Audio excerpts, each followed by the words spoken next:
Benoît, bonjour. Il y a beaucoup de chasseurs en France qui utilisent le goudron pour attirer les sangliers. Il y en a d'autres qui ne le font pas encore et qui aimeraient savoir comment ça se passe. Alors comment est-ce qu'on utilise du goudron et surtout, parallèlement, à quelle période est-ce qu'il faut le faire? Alors, le goudron, on peut l'utiliser 365 jours par an. C'est-à-dire que les animaux, de toute façon, ils viendront dessus 365 jours par an. Il n'y a pas d'été, d'hiver, etc. D'accord. Bon, il y a des pointes, effectivement, qui peuvent avoir lieu plutôt l'automne, l'hiver, parce que le goudron a une odeur qui s'épand beaucoup plus facilement dans l'air. Mais 365 jours par an, vous pouvez l'utiliser.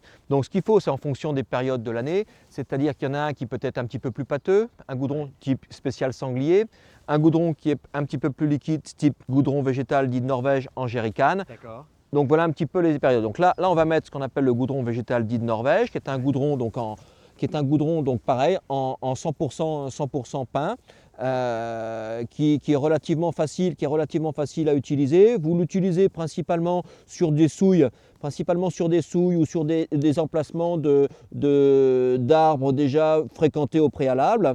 Donc vous les pendez tout simplement sur la souche, c'est très très simple.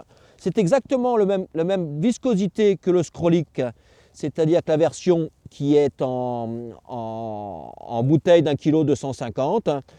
Alors le goudron, il peut avoir plusieurs couleurs, c'est-à-dire qu'effectivement, là on est sur un goudron qui est beaucoup plus clair. C'est un goudron donc, qui était coupé un petit peu plus frais, un sapin qui a été coupé un petit peu plus frais, qui donne une couleur beaucoup plus claire. Plus l'arbre est ancien, plus la couleur sera noire. Mais en aucun cas, que ce soit noir ou marron, ça n'altère en rien du tout, de toute façon, la qualité du produit. Alors là, on l'a mis sur une souche, mais on peut le mettre directement sur un arbre. Vous pouvez le mettre directement sur un arbre, de façon, un arbre pareil de 30 à 50 cm, de façon aux endroits à hauteur d'animal, quoi. D'accord. Alors, quelqu'un qui ne connaît absolument pas son territoire et qui ne sait pas ce qu'il y a comme animaux, est-ce qu'il peut tout à fait prendre une souche ou un arbre au hasard et voir ça marche, ou il faut forcément aller sur les zones fréquentées? Non, je pense déjà pour connaître son territoire, il faut tout simplement aller se balader, écouter, regarder. Non mais bon, ça c'est la première des choses pour moi. Mais c'est-à-dire qu'il y a des indices, il y a des fréquentations, des coulées, des animaux qui viennent au vert, des animaux. Donc on voit effectivement, et en fonction de ça, et les endroits un petit peu humides sont toujours plus propices de toute façon, plus gras, pour pouvoir positionner ce genre de produit.